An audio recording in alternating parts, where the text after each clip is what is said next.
A BSO sergeant who lost his job after the Stoneman Douglas massacre is being reinstated and receiving his full back pay. And as you can imagine, that has angered parents of the victims. Local 10's Ian Margol is live to explain how it all happened.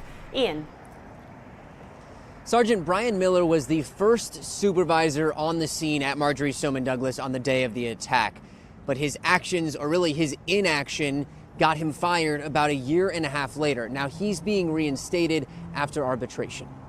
He was a coward. He certainly does not deserve to get his job back. Max Schachter, whose son Alex was one of the 17 people killed at Marjory Stoneman Douglas and who also served on the Marjory Stoneman Douglas School Safety Commission, reacted to the news that Sergeant Brian Miller would be reinstated. And I hope that the judge, that this ruling can be overturned and changed. Miller was fired by Broward Sheriff Gregory Toney in June of 2019 because of how he responded to the attack at MSD on Valentine's Day a year earlier. In fact, during their meetings after the attack, the MSD Commission found Miller got to the scene just about 5 minutes after the first shots were fired and was the first supervisor to arrive. But he didn't even make his first call over a radio until about 7 minutes later. When he arrived, the murderer was still in the building firing shots off.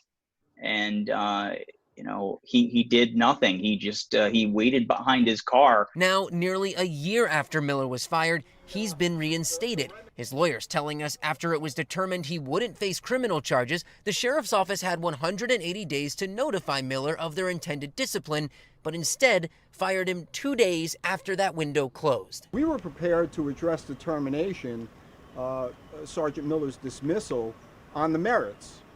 But preliminarily, we filed the motion for summary judgment because BSO had violated his procedural rights.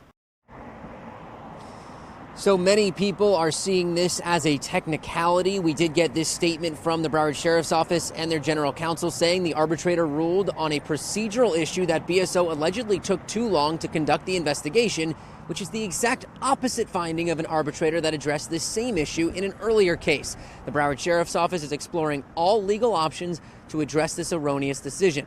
The arbitrator did not address the conduct of Sergeant Miller on the day children and adults were massacred at Marjory Stoneman Douglas High School while he stood by.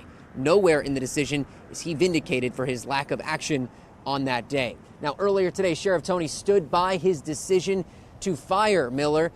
BSO will eventually have to decide when he is reinstated, when he's actually brought back to work, but they still have 90 days where they can appeal this decision. You can assume that they will be doing so, and as soon as we get any updates on that, of course, we'll let you know.